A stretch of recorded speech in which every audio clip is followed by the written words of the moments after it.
Welcome back, everyone, to the Last Word podcast. My name is Jay. I'm Rabbit.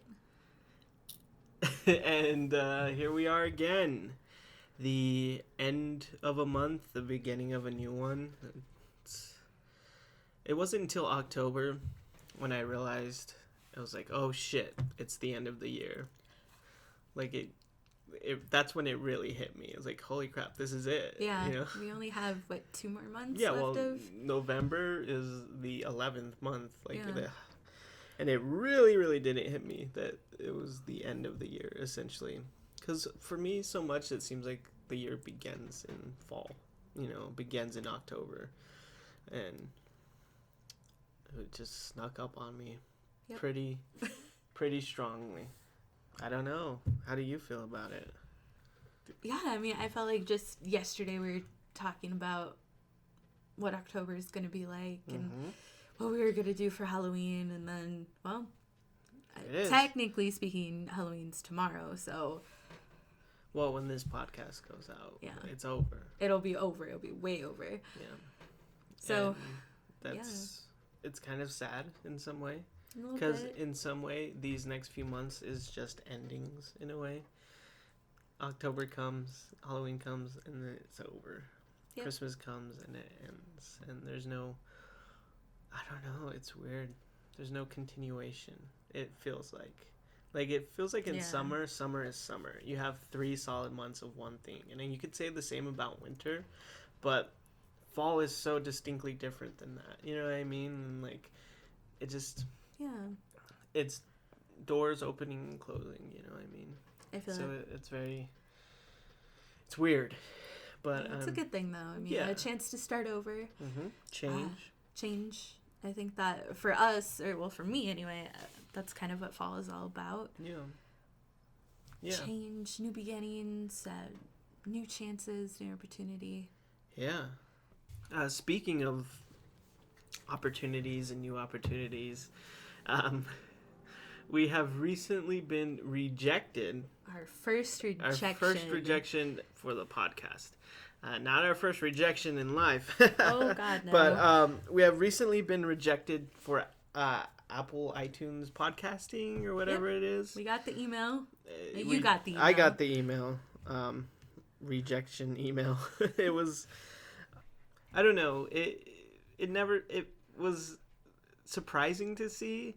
Right. But it didn't...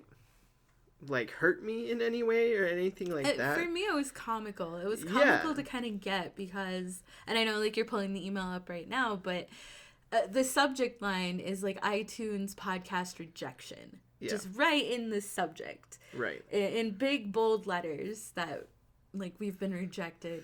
They can't have our podcast on iTunes. Yeah.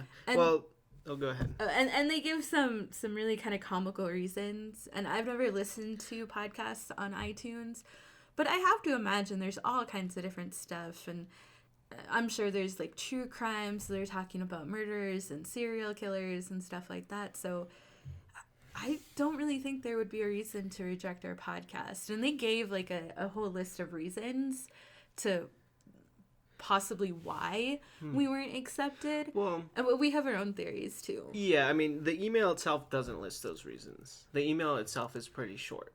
And then in the end of the email it says please refer to the, to this as the frequently asked questions as to why you may, so the email itself is really simple, and for me it was kind of bullshit, and it still is. No, it is. But I hope anyone listening, I'm not bitter about it in the sense how dare they, we're great, blah blah blah.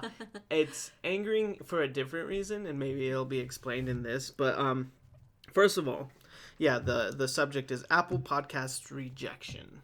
Just straight up, just letting you know right off the bat. Right. I don't even need to read this email technically. That's all in the subject right there. Right.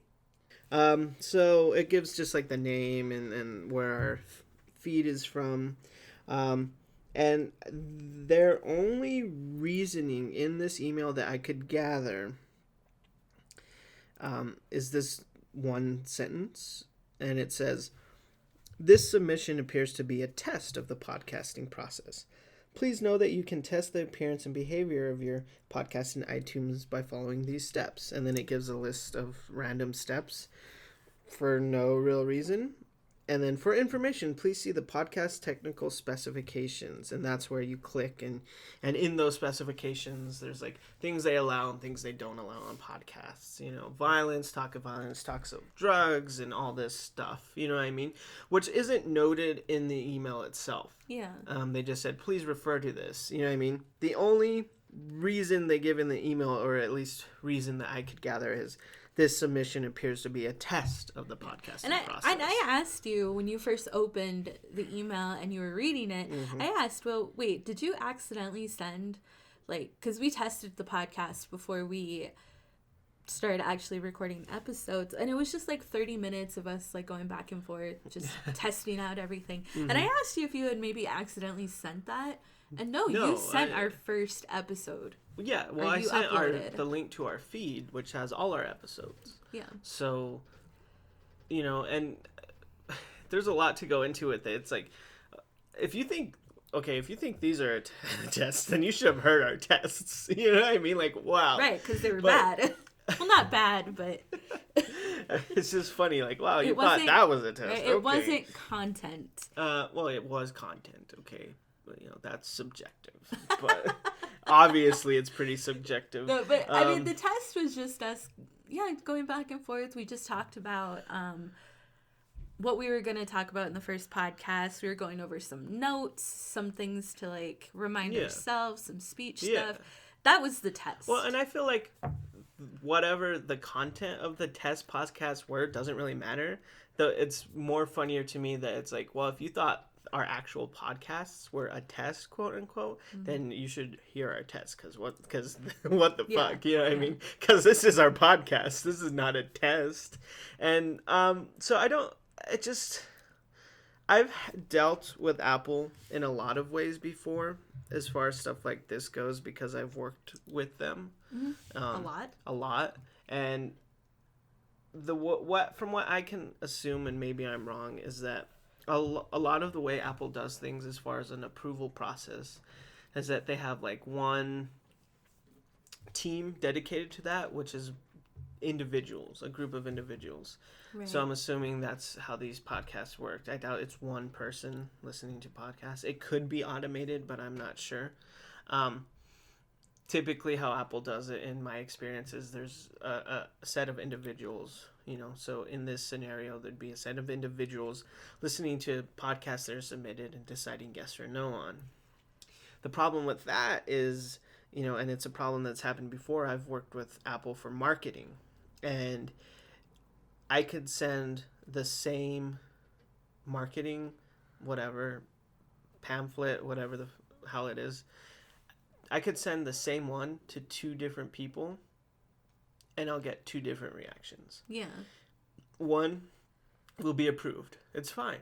You know, the other one will be like this minuscule like problem, like the restricted symbol next to apples needs to be a little more to the left by a centimeter, some bullshit like that.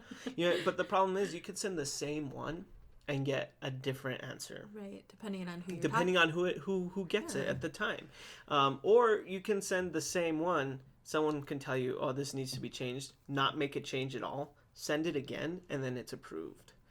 And so obviously there's kind of a problem with that, because if that's the way they do it with the podcast, which I feel like it's possible, depending on the individual who gets it, they can decide whether or not this is allowed or deserves, in their probably mindset, to be on iTunes. Yeah. Or to be on Apple Podcasts or whatever the fuck.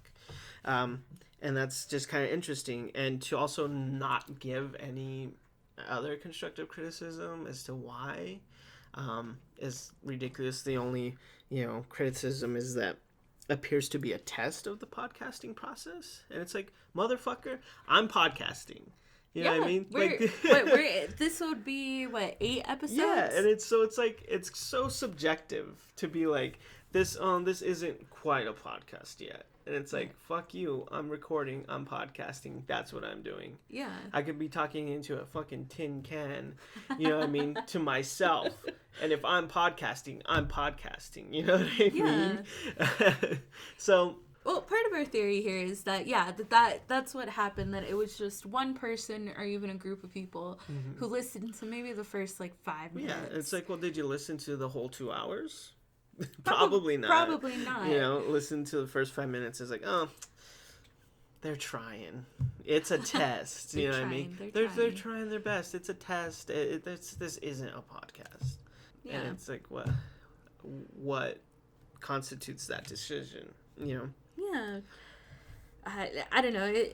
It's kind of ridiculous when you think about it like that, and when you have a little bit of some inside knowledge of how Apple works. Yeah. That's ridiculous. It is. And it's more ridiculous, like I said, that there has to be more podcasts out there that talk about some deeper stuff. And before this, we did want to kind of look into that a little bit more. But I'm sure there are.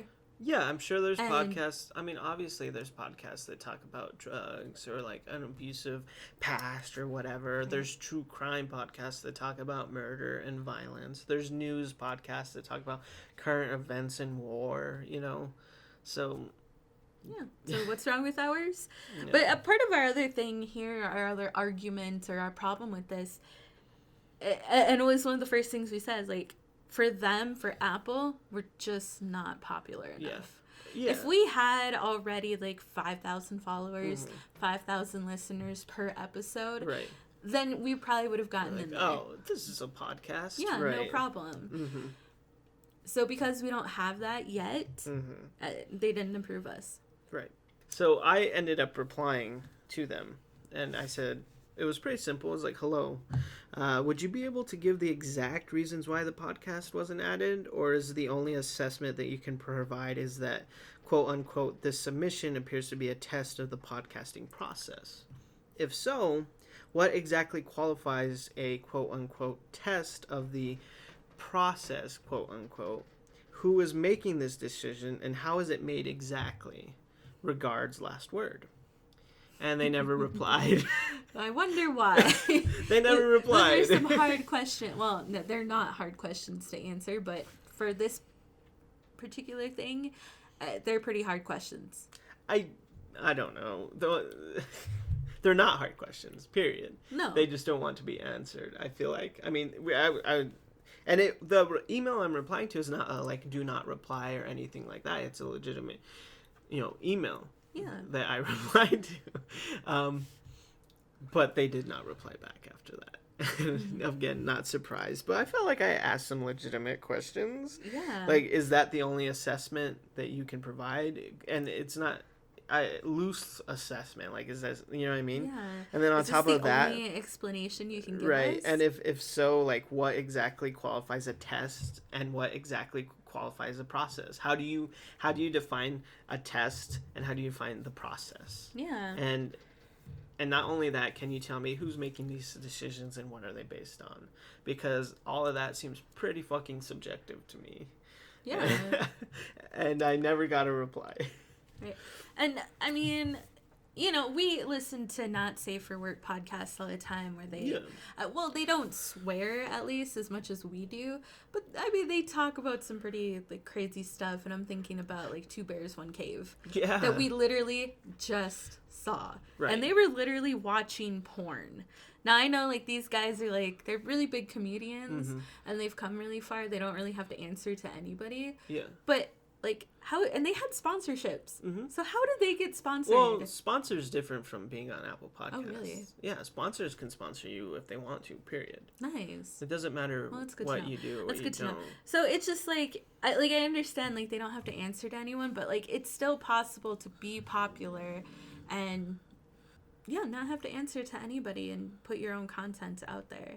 Yeah. So it literally at this point it's just iTunes. Well, yeah, I guess to continue from there, it's how do we feel about it after, or how did it make us feel? But I never once felt like a failure. Well, this is it. We can't get on iTunes. You might as well not do this. You know what I mean? Why the fuck are we recording? I never felt like that. If anything, it was just okay, fuck yeah. Cool. You know what I mean? Now we can use that. And use it for inspiration, use it for a podcast, and use it, I don't know, to keep us going. You know what I mean? Yeah. And so it never felt it was never a blow to the process or to me personally. And I don't know how you feel about it, but that's how I felt. Yeah, I mean, I feel the same about it. Mm-hmm. I kind of like it. Yeah. It kind of makes me feel good because, you know, already we have to kind of be rebels against I guess, one podcasting platform we can't get on because of whatever reasons that they think that. Right. And if we somehow ever get more popular in the future, we're not going to iTunes and they lose out on that. Right. So that feels kind of good too. It brings out the rebel inside me. Right. So, which we all know at this point you love so much. Yes, I love, obviously, same fuck you to authority.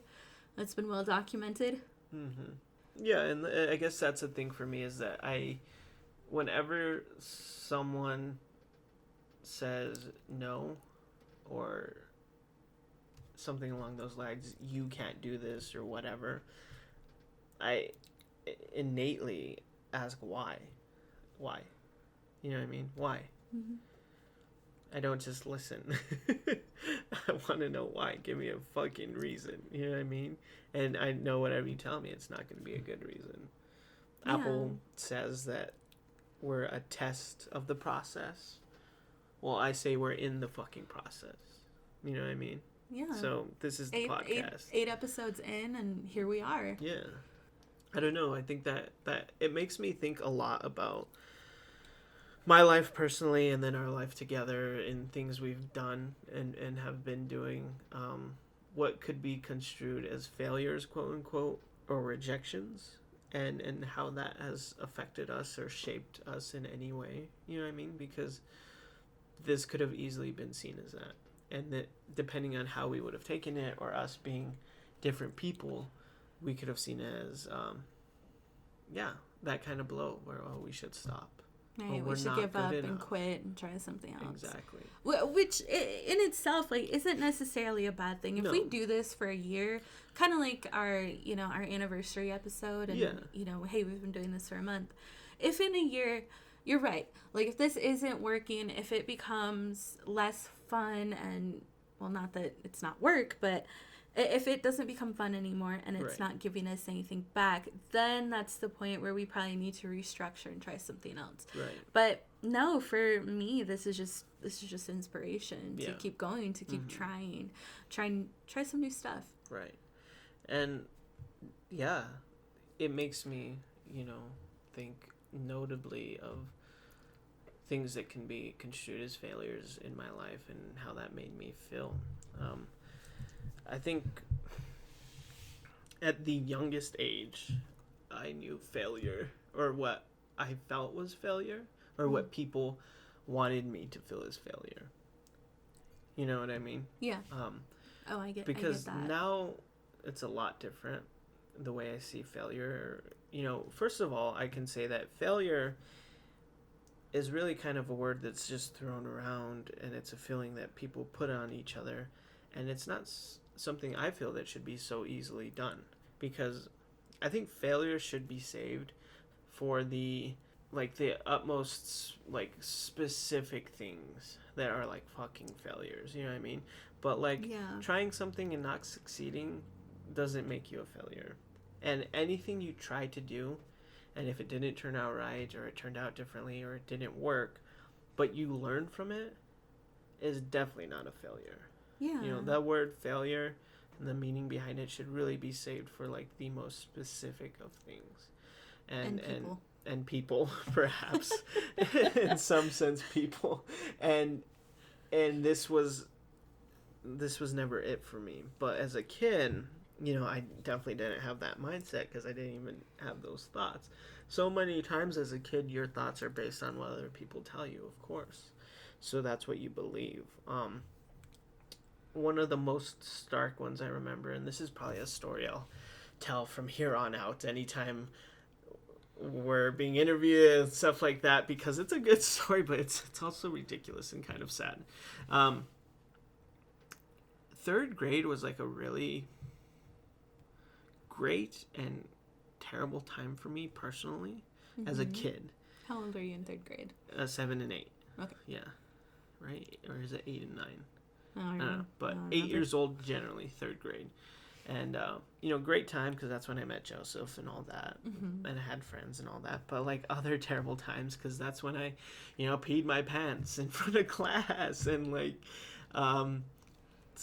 just shitty kid things that happen to you. You know what I mean?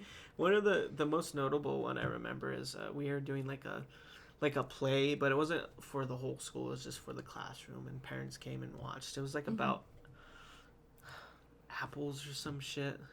Like, it was. I don't know the history of apples and, like, Johnny Appleseed and some some bullshit like that. And I remember I had a part where I just, every kid has a part. They go stand up, say something that they had to memorize about apples, and that's it. Yeah. When I went up, they made, like, a little makeshift stage. And, like, oh no, when it was this little makeshift stage. When I went up, I tripped, and it wasn't like a big trip. I didn't even fall on the ground or anything like that, but I tripped. Yeah. And then I tripped, like, onto the podium where everyone was talking. I was like, ugh. And then I, like, kind of, like, steadied myself, and I said, "Whoa," and that was funny to me. Like, and everyone, because, like, I tripped, I fell, like, almost fell, stood up on the podium, was like, whoa, and then seeing everyone's face, like, look on me, and then it was funny to me, and it's just funny. No, I mean, like, it makes sense. It makes sense. And so I started laughing, and instead of saying my line, I was like, oh shit, I started laughing, but then because I started laughing, the crowd started laughing, and because the crowd started laughing, I kept laughing, and it just lasted. It felt like, as a kid, for like 10 minutes straight. Right. Honestly, in reality, it could have been 5 minutes, but that's still a long time. Yeah. And I just kept laughing, and then I kept laughing because they were laughing. I was having a good time. At the end of it, I said my line, I sat down, and I felt fine about it. I didn't feel embarrassed at all. Yeah, you shouldn't. You should have been like a stand-up comedian because that's perfect. Yeah, I didn't feel embarrassed at all, right? And then later that day, it was all over. We were being led to, like, music class or something like that. And we were passing a door that had a window, of course, and it was snowing outside. It started snowing outside. Very exciting for an 8-year-old. And all the kids in the line were like, it's snowing, guys, it's snowing, it's snowing. And then I was like, what? It's snowing. I was so excited. It's snowing. The teacher singles me out, comes to me, grabs me by the arm, and kneels down and tells me, "You already ruined our play. Don't ruin this." Oh my god. I would have punched her in the face. See, like, could you imagine little, like, 7, 8-year-old Rachel? I probably would have punched her in the face. Well, I didn't have the gusto of 7 or 8-year-old Rachel. I'm gonna go back and punch her in the face. I've said it before. She's still alive. I don't know. We're going to Silver City this weekend. I'm going to find her. Out. Yeah, I know where she lives. Or at least where she used to live. Right, I'm going to go egg her house. Yeah. Fuck her. But yeah, that's what she told me. And of course, like I just said, 7, 8-year-old me didn't have the gusto of 7 or 8-year-old Rachel. I probably would have burst out into tears, honestly. I said before, I was a very nervous kid. Yeah. And so that was, like, the worst thing that could happen to me at that moment. And I didn't cry or anything like that, but it was devastating. It was the worst. And that was probably the earliest feeling of feeling like shit. Like, oh, I'm a fucking failure. I'm ashamed. And never having the tools in my head to work that out until now, as a kid or as an adult. And as a kid, not having that. I mean, those are some of the things I think we talked about last time, where they're not like these huge, big, like, abuse kinds of traumas. Those are those small ones. Right. That people might not even think about until something like this. Yeah. Where they're talking to someone else and like, what's one of the most fucked up things that happened to you when you were a kid? Right. Oh, nothing. I had a great childhood. But I had this one asshole teacher. This did happen, yeah. I feel so sorry for you. Right. Like, that's bullshit. Yeah. That is bullshit. It sucks. And for your teacher to tell you that, yeah, like, to first of all embarrass you, yeah, because this is a big thing, and even the whole, like, tripping and falling, like, thing could have, like, been one of those traumas. Yeah. But you made it work. You thought it was funny. Everyone else was laughing with you. And I felt great after it. I didn't feel bad at all, or ashamed, or like I fucked up. Yeah, and then she had to make you embarrassed. Yeah. She had to single you out and make you feel embarrassed. And not just say, like, hey, you messed up, or you did something wrong, but blame you. Said you ruined the play. Yeah. Don't ruin this. Yeah. Yeah. So, yeah, that was the earliest time. Also complaining that you're going to ruin, like, snowing. I was going to ruin the snow and music class. Yeah. So that was the earliest time. That's a messed up teacher. That was the earliest time I... Sorry, I'm mad no, right now. I understand, I am upset, but I'm trying to finish a guys. sentence here. Guys, I am upset. I am plotting very evil things. That was the earliest time I felt like that. Ashamed. So in that context, and like a failure, like, I messed up. Yeah. You know, don't do that again. You know, don't be that person. Don't be that kid, whatever. Was there any times as a child that you felt anything like that, or were you always pretty unashamed? Yeah, I mean, when I was a child, at least at home, before I really, like, noticed and started visualizing, you know, my parents' problems and what they were going through. As a child with my parents, it was great. I was always praised for doing, you know, good things. So, you know, every little piece of artwork that I brought home, my parents absolutely loved. They gloated over. For the most part, most of my teachers were pretty, you know, I'd say standard, so they weren't cruel like that, not yet. And no, I mean, up until maybe like 9 years old, I mean, I was always praised. I always felt really good, and I had no shame. I was walking around like a dinosaur. Nice. And screeching, and that was okay. I was making weird jokes and asking weird questions and playing as a cat, or pretending to be like a dog or something. And no shame as a kid. Yeah. But I have had asshole teachers, and I have had a teacher now. I don't have like specific story like that. Like, I don't have anything that completely like stood out like that. But I remember a teacher. I don't remember his name. And I think I was right at the end of elementary school, so I was about to go to middle school. And I think it was one of the points, like, we had moved schools, so I was a new kid, and they put me in special education, although I begged them not to. And I had to have, an IEP? And I didn't want that either. And just all I needed was more time to like learn and try to understand. I just needed someone to take the time to sit with me and help me learn this, which I guess is really what special education is. But if you have shitty teachers, that's not really what ends up happening. So like, I didn't like to read out loud. I still don't like to read out loud. It's just a thing for me. Like, you know, I don't know. I don't like it. I don't think anyone really likes to read out loud, so it's not that big of a deal. But because I didn't like that and I almost refused to do it, my teacher thought that meant that my reading level was low and that I was below average. So if it wasn't enough that they had already singled me out and put me in special education, the special education teacher also singled me out and made me sit with his aide.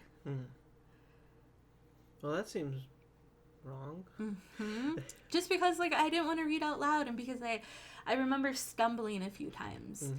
And more he kept doing these kinds of things. Like, I had a notebook that I liked to carry around with me. Like, it was kind of like a security blanket at the time. Like, I had moved around so much, and you know, I hated being the new kid. I hated doing these things over and over again. How old were you at this point? I don't know. Like, I think I was at the end of elementary school. Okay. So I don't, yeah, maybe a little younger. Okay. Or maybe, I'm not sure. 10 is about the oldest you are in elementary school. Maybe 11, maybe. Okay, I definitely wasn't 11. Yeah. I don't remember how old I was. I just remember like the feeling. And so he kept doing things like that. He hated that I had this notebook that I just used as a security blanket. I liked carrying it everywhere, and I took it everywhere. And even when I wasn't in school, I took it everywhere with me. Because, I don't know. And why do you say he hated it? I don't know. They didn't like it. They asked me, him and his aide kept asking me why. Like, why can't you leave that at your desk? And I was just like, I like, I don't want to. Is that okay that I just have this next to me while you're personally working with me one-on-one? Right. They didn't like it. And so when you say they hated it, is that how they showed you they hated it? By asking you, why do you always have that? Yeah, why do Did you... they ever do anything else with they it? questioned it. They told me to leave it, and I would start getting in trouble for not leaving it or not just putting it up. What the fuck? Like, who gives a shit? She's carrying a fucking journal. Like, that's insane to me. That that's what a teacher decides to focus on. Not the fact that, she doesn't like reading in front of people. That's not the problem. The problem is that she carries a journal around. What the fuck? Yeah. And there was other stuff too. Again, this is a very isolated classroom. I think we were in this class most of the day because this was our core classes. This was our reading, our math, everything except like social studies and science and like art classes and stuff like that. And we would end up just talking, and I remember telling the class, and this is true as far as I know, that both my biological parents have other children. And I believe all of those children add up to about 13. Yeah. So I have 13 brothers and sisters. Yeah. And I remember telling them that, and they didn't believe me. First of all, the whole class didn't believe me, but then this specific teacher didn't believe me. Like, Rachel's lying. Rachel lies. And so, and then... Did they say that? Yeah. Oh. Yeah. And then so they continued to do that, like, saying, like Rachel's just making shit up. What the fuck? Rachel is manipulating and lying. So, and this all came to a head when I threatened the teacher by... and I found this out, and I don't know how... But I found out he's afraid of mice. And I threatened to put a mouse in his desk. Yeah, you should have done it. Yeah, I wanted to. I wanted to so bad. But as a child, like, how would I get a mouse? Yeah, well... How would I smuggle it to school? How would I put it in his desk? And how the hell would I get away with that? I don't know. And it all came to a head when, and I forget how, me and the teacher got into some sort of fight, and I threatened to... get him fired. I threatened to do the mouse thing. I threatened to get him fired. And they locked me into in-school suspension. Which, again, like, it's just like... Well, there's two different kinds. And there's the... shit, and I forgot what it's called now, but it's like an isolation room. Not quite the in-school suspension room, which is even smaller. This one is slightly bigger. You get a little desk to yourself. But it's just a little bit bigger. You can get up and you can walk around. In the in-school suspension room, you can't walk around. You just sit there. You're in a closet? Kind of. It looks a lot like a closet. You're in the chokey? Yeah, kind of. That would be in-school suspension. A room that small, really? As small as a closet? So, child abuse. Yeah, pretty much. So they locked it. Okay, and that, because I was in there too at some point because of all the problems. Yeah. But the other room is just like a room where you sit by yourself for like timeout. So like you just go in there for like 15-20 minutes. They leave you in there, you do your own thing, whatever. And there's a bunch of stuff with that. I was put in there a couple of times, and then finally it came to a head because they started telling my parents all this stuff. So like, hey, this teacher is being really mean to me. Well, yeah, that's why I want to ask, like, this whole time you never said anything to your parents or your mom? I didn't at first because, I mean, I didn't even know what to think. At first I thought this teacher was just giving me a hard time. Well, clearly they were, but, like, it was a little more than just that. Yeah, I kind of, I mean, when you're a kid, you kind of don't think that. That's not the first thing you think of. Well, yeah, I mean, like I said, as a kid, you rely on everyone else to kind of give you your opinion. So if this is happening to you, this must be normal. Or I must... deserve it. Well, maybe not deserve it, but I don't know what I was thinking. Again, this is a long time ago. Yeah. I'm surprised I'm even recalling some of this. So, like, it all came to a head because everyone was really angry. And you know what? No, my mom did tell me when I started telling her this that they needed some proof. They needed some kind of, like, evidence that he was doing this, that he was basically harassing me. Yeah. And so they bought me a tape recorder, and I brought it to school. And I tape recorded, like, just about everything. And they heard some of the stuff that he would say to me. And then eventually, like, I think I accidentally brought it out. And he saw it. And he was like, what are you doing? Put that away. Or give that to me right now. And I was just like, no. Like, absolutely not. Like, I need this. And he's just like, well, why? What are you doing? What is it used for? And I was just like, I'm not telling you. My mom told me to bring it. And then, of course, they called a meeting with the teacher, his aide, the principal, the counselor, and my parents and my brother. And we were all, and of course, me and I tape recorded that whole conversation, too. Yeah. And the whole time, again, they were like, saying stuff like that. Well, Rachel is a difficult. She lies. She manipulates all right. That She's stuff. Difficult. Right. She doesn't want to learn. She doesn't want to work. She doesn't want to do any of this. She's lying about things. And my parents are like, no. It's like, she was adopted. That's true. She was adopted when she was a few days old. Like, she just recently got her name changed. So, again, like, I had to be pretty young. She does have 13 siblings. Like, we know this. She's full Native American. She's not lying about anything. You guys are the liars. Yeah. And it was this whole big thing. And what happened?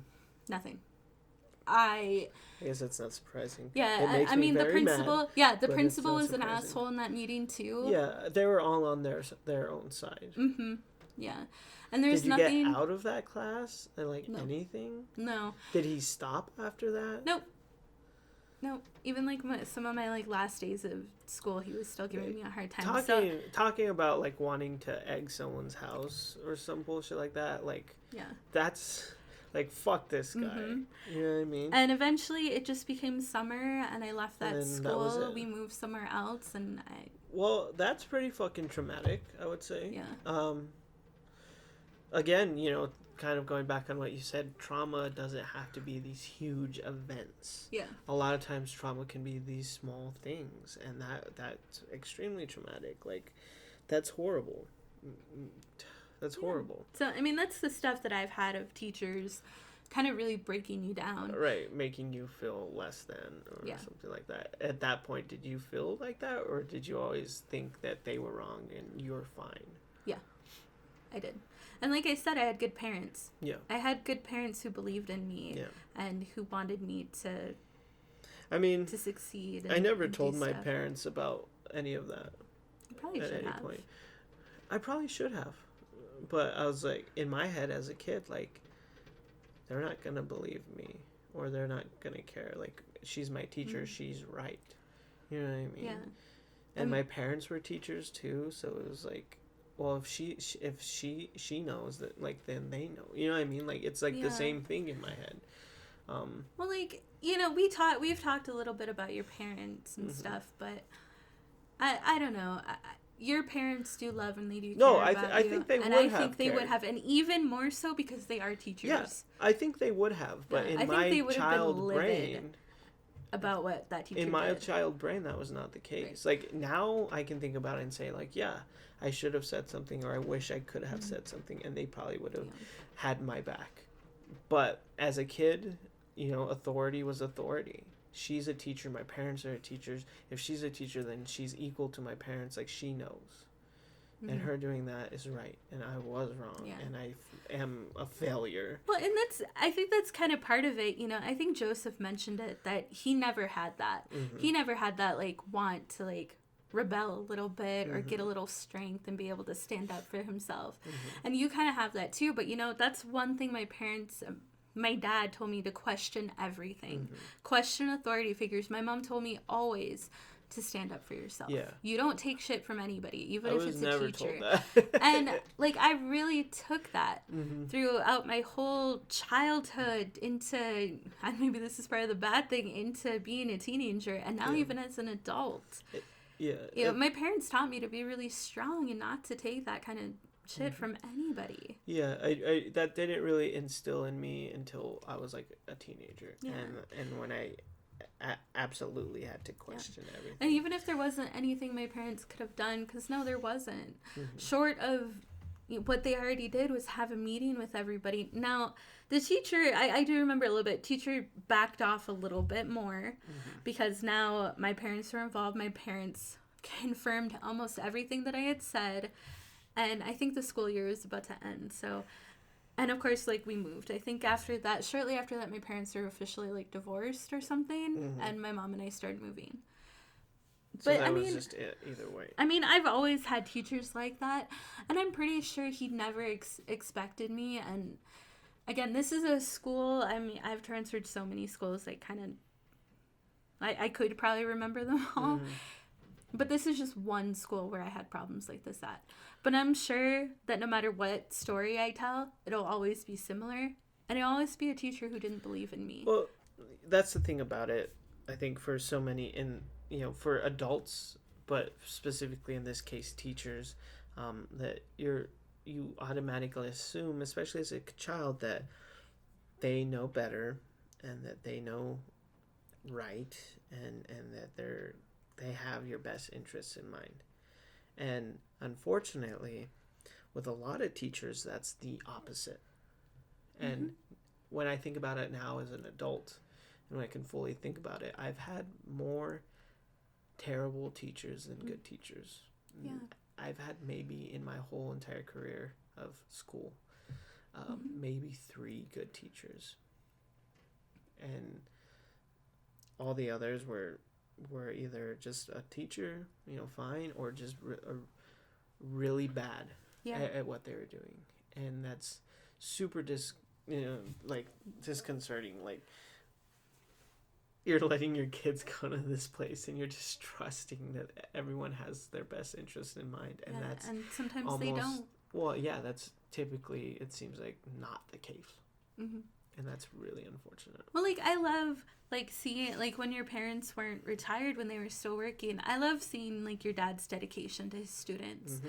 And his personality is still the same as an educator. Mm-hmm. Your mom, too, she really took care of her students a lot. And she would, tell us stories about them. Mm-hmm. So it is nice to see that there are teachers that we know that were good. Yeah. And that were good at their job and that took care of each kid that they came into, right. and that they will never have stories of this experience, right? Yeah, or these experiences. My obviously literally own parents were, I feel like, good teachers, but even a lot of people I know that are close to me, friends that have parents and moms as teachers, were good teachers, but there unfortunately is a lot that aren't. Yeah, and that's just me the case too. everywhere. I remember quite a few good teachers who were really good. Of course, like a couple podcasts ago or a podcast ago, I talked about, it was a while ago. I talked about, my homeroom teacher in middle school who was really nice to me. I mean, I also had a really good teacher. She was a social studies teacher or history teacher in high school, and she was amazing. I think her name was Mrs. Brown, right, or Miss Brown. I don't remember. Okay. And she was amazing to me. She was so courteous and so nice. Yeah. Like, every time. But, yeah, I mean, for every good teacher, there's 4 for that one person. Yeah. For that one teacher that was good. Yeah. So, shifting a little from this and it's kind of sticking on the path of is like failure and stuff like that. I mean, that, again, is the first time I felt like a failure or just terrible. You know what I mean? One of the biggest ones where someone else made me feel that way. You know? Let's talk about, I guess, adulthood and things like that, and things that we have done now that maybe can be construed as failure, but I don't see anything we've done as that. Well, I think a lot of these people, like a lot of these teachers, well, for me anyway, I think they all expected me to fail. I don't think any of them expected me to graduate high school. Which, again, as a child, that's really crushing. And the fact that I did graduate high school and I did really well in high school, or the last 2 years of high school, like, they were so wrong. And that, I mean, really brought me to my 20s. Yeah. Just because, like, all my teachers and teachers from long ago, and even teachers who have forgotten me, it's like, hey, I fucking graduated. As an adult, I think the business is a big thing. But no, I mean, even trying to go to college. Trying to go to college was hard. Yeah. Especially when I transferred here and I tried to go to the college in Silver City. It was almost kind of the same thing. Well, you start to find out in a lot of cases it's the same wherever you go. Yeah. Yeah. Change of scenery doesn't always mean a change of system, especially when it comes to things like corporate jobs, schools, stuff like that. Yeah. And the thing about college is I've gotten good grades through the whole thing. Yeah.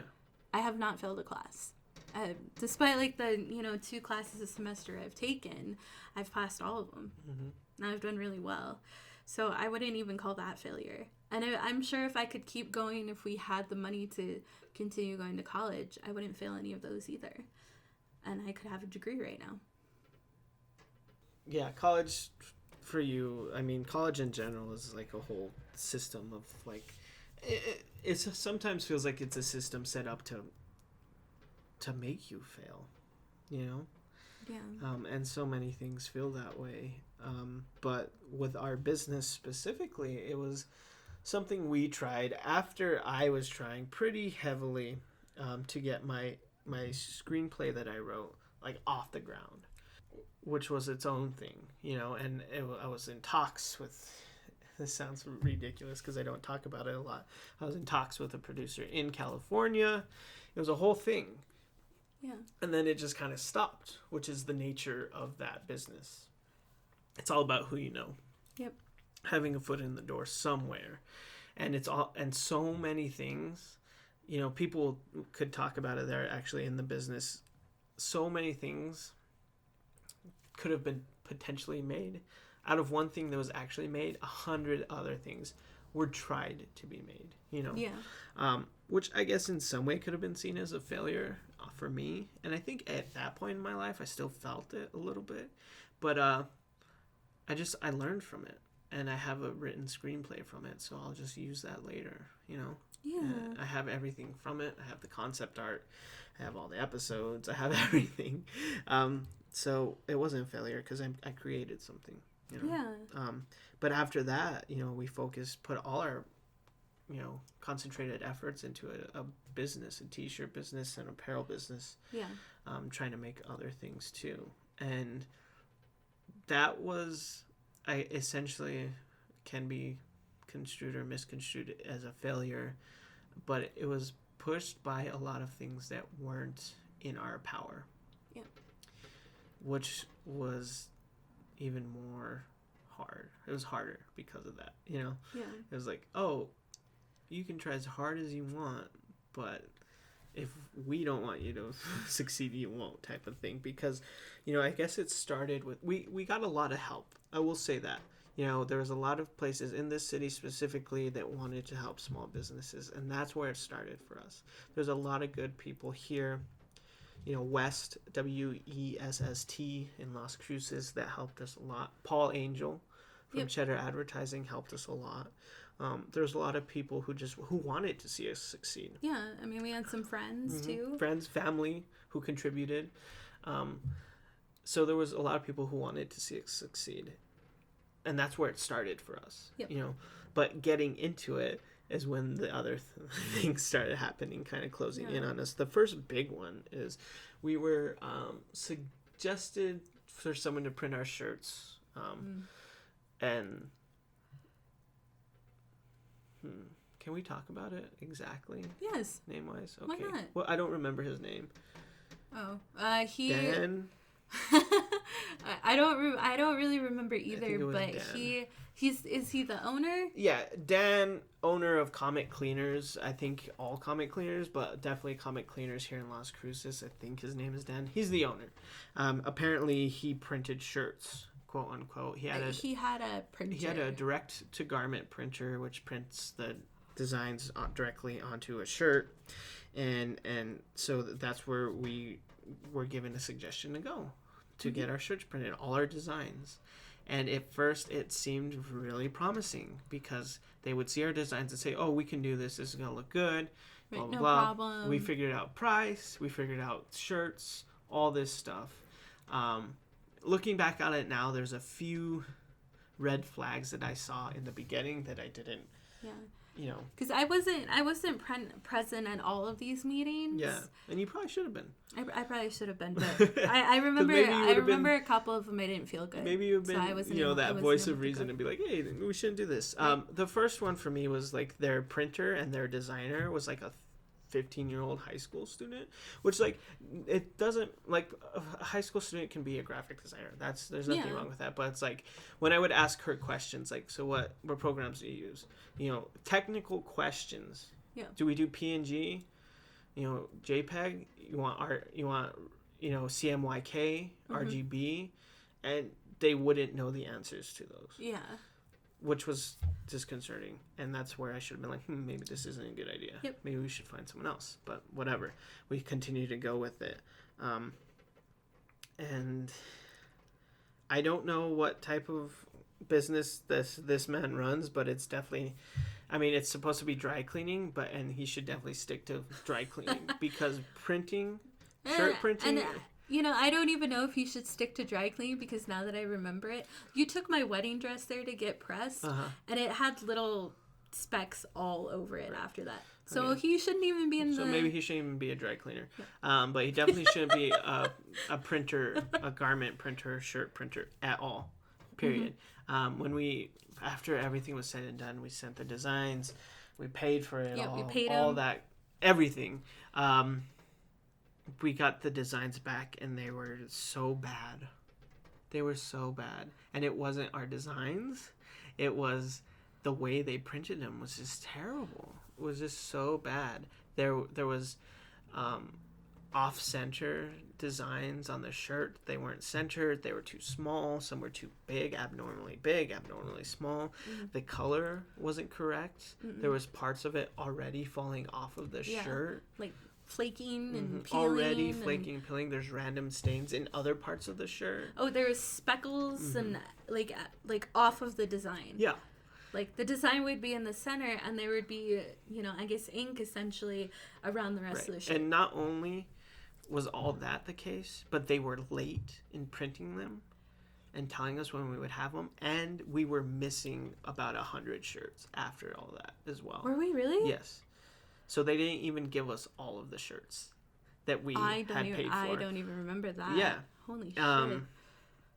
So it was obviously pretty terrible all around. And that was the first big blow to the business and failure, perhaps, to the business that we were trying to grow. And well, and he even sent, because we looked through all of the shirts that he at least given us back. Yeah. And I didn't even know that we were missing some. So, yeah. Oof, I was really off on my inventory. I think I need to take a class for inventory at some point. But you mean math? Math. Sixth grade math? You well, don't need of course, class for obviously, as I just said, I was not good at math. Yeah. I was in special education. Anyway. I'm also not good at math also, so. Yeah. So, anyway. I forgot what I was going to say. So we went through all of the shirts that we had, and we picked out the good ones, the ones that we could still sell. Salvageable. Yeah.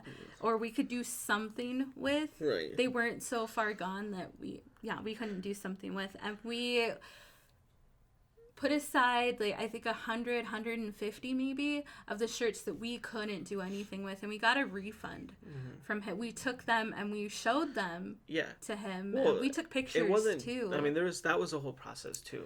We took pictures of it. We took them and we showed him that.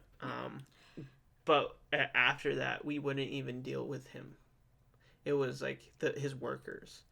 Oh, and he stopped talking to us after that.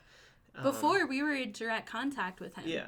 I sent him one last email like, hey, this is all terrible. You know, I don't remember exactly what I said, but the gist of it was like, these are all terrible.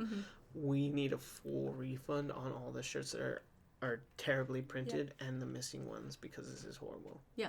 And I can't believe we paid you for this job, quote unquote. He put them all in a box or something, and he gave us like $100-something. He gave us he cut a check for whatever was owed. Mm-hmm. You know. And he put a letter in the box. Yeah, I forgot exactly what the letter says. You still have it above your desk, but I have it hanging above my computer desk.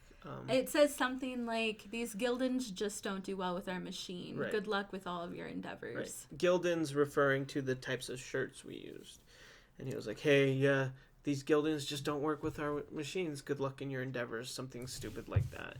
And he signed it with D. Yes. Not his full name. Right.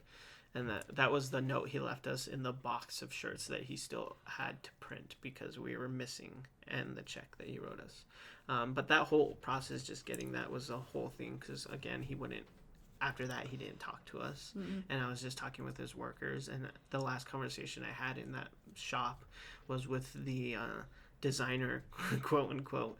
And we ended up just talking in circles because she couldn't give me an answer. I was like, hey, at any point when this was going wrong, why couldn't you call us and tell us? And she couldn't answer that. And it just kept going in circles. I was like, when you knew these were going to be late, why didn't you let us know? Mm-hmm. When you knew you were missing 100 shirts, why didn't you tell us? And there was no answer for any of them. I'm like, what is these? Where do these stains come from? Why? There was no answer for any of them. And we were just, like I said, just talking in circles. Yeah. So I was like, okay, this is not working out. I'm taking my check. I'm leaving, and I'm done. And so we continued from there, but that was a really big blow to our business. It felt like a defeat. Yeah. I was huge. Like this is what can destroy a small business that's trying to get off the ground completely. And that was kind of it from there. We kept going with it. We found a local printer. It was a screen printer. His name is Saba, who we got to print one round of shirts with because that's all the money we had. But Saba isn't professional by any means. I mean, he is in what he does, but he's not like the guy that we were just talking about. Well, yeah, he's not his own artist. Yeah, he's his own stuff. Artist. He's like us. He has dreams and thoughts, that line up with ours. He saw that design that he printed for us, and he loved it, and he had it done. Yeah. He did it right. He did it absolutely right. Professional in all the places that it mattered. Yeah. And he, we only had money to print one round of one design, and we did. And from there, we went to local shows, and we sold, and we tried our best. Sold a couple paintings from yours. Made a website. Made a website, which is still up.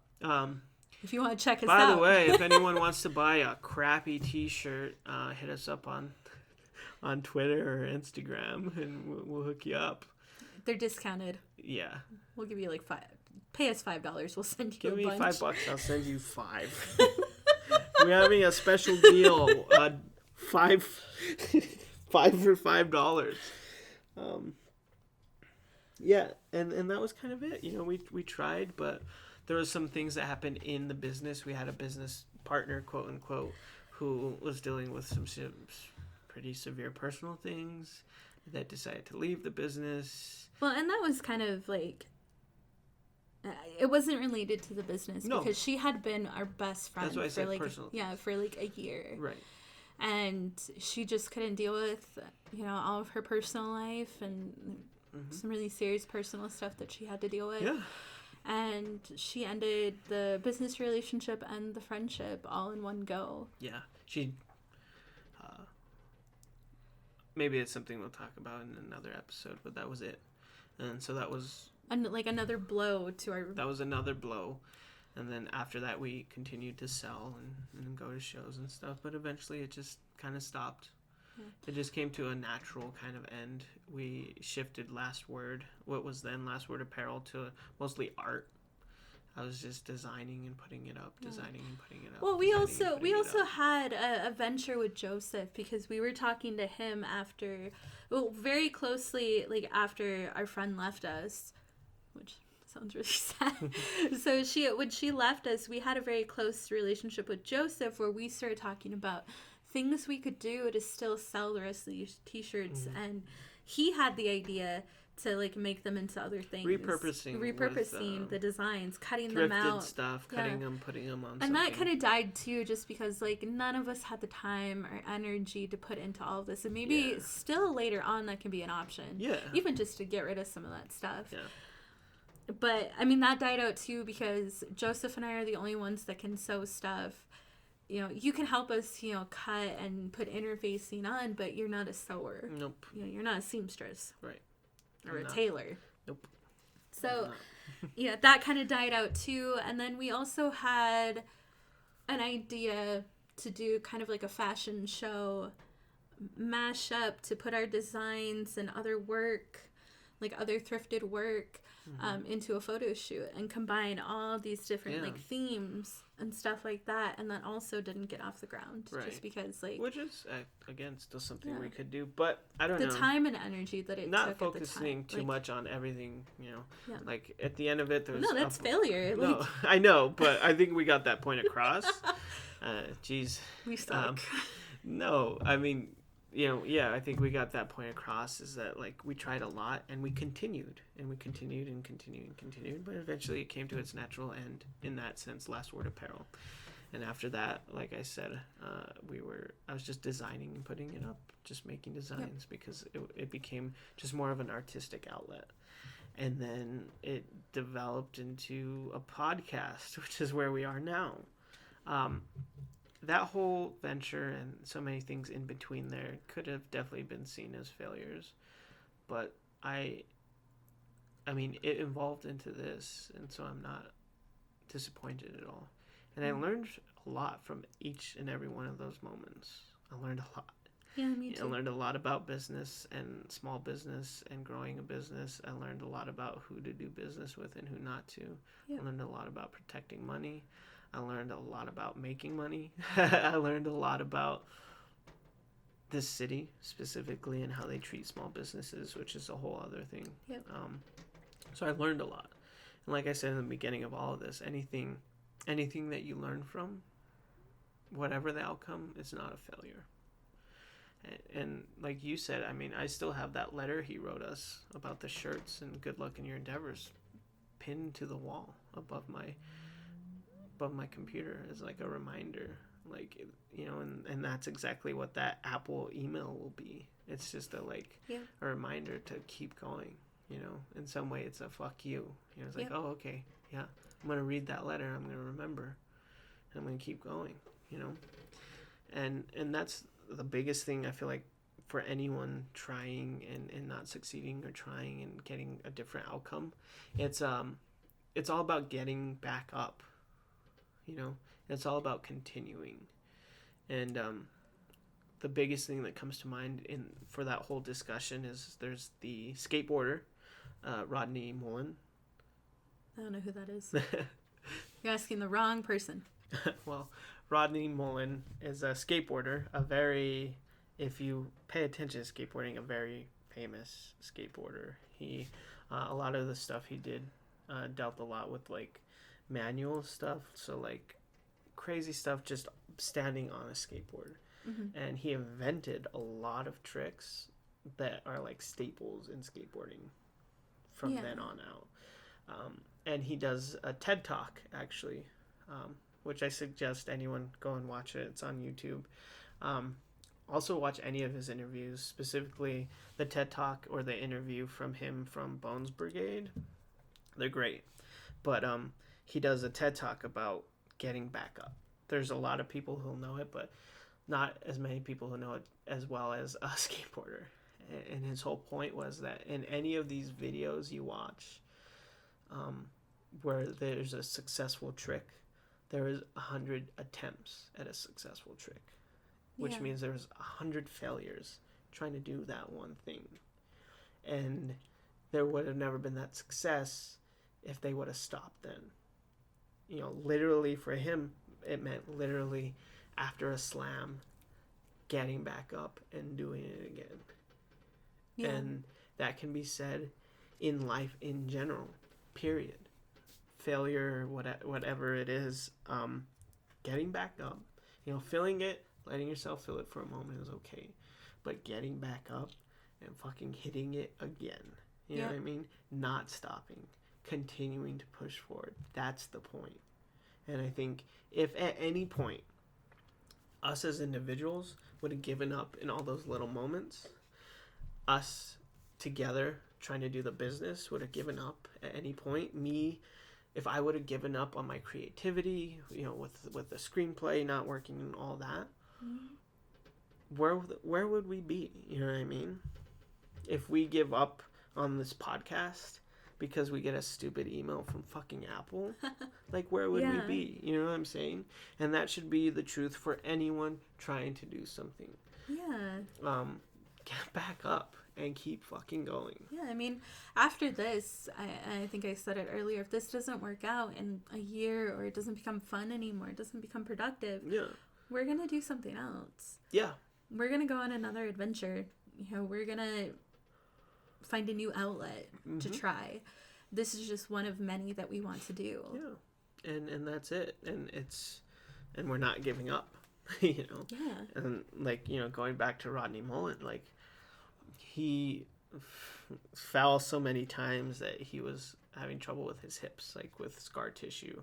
His scar tissue was, when doctors look at it, it was significant as someone getting into a major car wreck, and that's just was how it happened over time, skateboarding. And he continued to do it after that. He rehabilitated himself. He broke down the scar tissue in his body, like by like stretches and doing crazy stuff, so he could keep going, and it's that weird obsessive persistence that will really get anyone somewhere that they want to be. And that kind of comes from passion, obviously, and it comes from a love of what they're doing. And so the moment where this podcast specifically doesn't serve us, and if there's ever a moment where I don't love it, then I'll stop doing it. Then we'll do something else. But I've said before, I can essentially be talking to myself, and I'll still be doing this if I'm enjoying it. Me too. But you know what, maybe next time we'll try to become YouTubers. Yay. Yay. That was very enthusiastic. Oh, this is wonderful. I don't know if you could tell, but there was enthusiasm radiating from Rabbit just now. Radiating. You felt it through your headphones. You felt it through your speakers. That was amazing. But that's the point. Getting back up. Continuing. Moving forward, learning something from it. Learn from everything you do. Especially if it doesn't come out the way you wanted it to, learn from it. And that can be applied to so many things. From doing a skateboard trick, to drawing, to writing something, to trying to manually fix something, to baking. If it didn't come out the way you thought, learn from it. And keep going. Try again. I think for me that's been the most important thing. Obviously I've had a lot of adversity in my life, if that's how you want to frame it, that's what you want to call it. But for me, I've always been so strong, and I've always been able to get up, keep going, learn from the stupid things that I do and the sometimes awful things that I get myself into, whether I'm doing it on purpose or it's just my environment. I keep going. And I turn all of this around, these bad things that these teachers said, that people have told me that, you're going to fail. You're not going to graduate high school. You're not going to go to college. And hey, I didn't really go to college, but you're not going to amount to anything. Right. And I've taken all of that and I've used it as my fuel, as my power, as my strength to keep going and keep doing something creative. I had a teacher tell me one time that, I'm never going to find a job where I'm painting all day. Well, and that might be true, but that doesn't mean that I can't find a job that I love and that I'm doing something creative all day. Right. And make a living out of that. That's right. And it's like, so many people will say you can't. But for me, it's like, well, so many people are. So I can't accept that. Especially in our generation. People are making money by just playing video games and recording their reaction. Right. That's essentially what it comes down to. And people make a living doing that. Yeah. And, and I get it. Some people don't also. No. Not everyone makes it. I can't accept that because there are people who are. and I'm not going to accept that, you know, and so I'm gonna keep going. I'm gonna get back up, and, and that's it, and that's what everyone should do.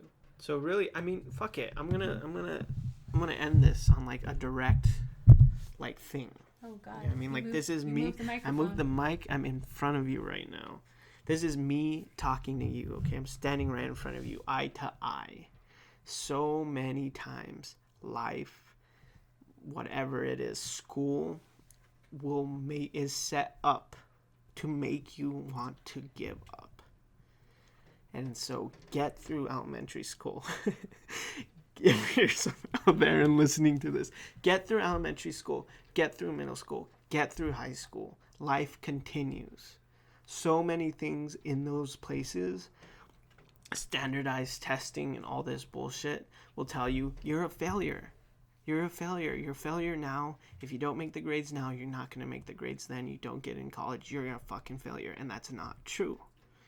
You keep going. Life continues. And after that, you keep going. If you fall down, if you take a hard hit, you take a slam, you get the fuck back up and you keep going. That's what you do. You don't give up, and you learn from it, and you keep going.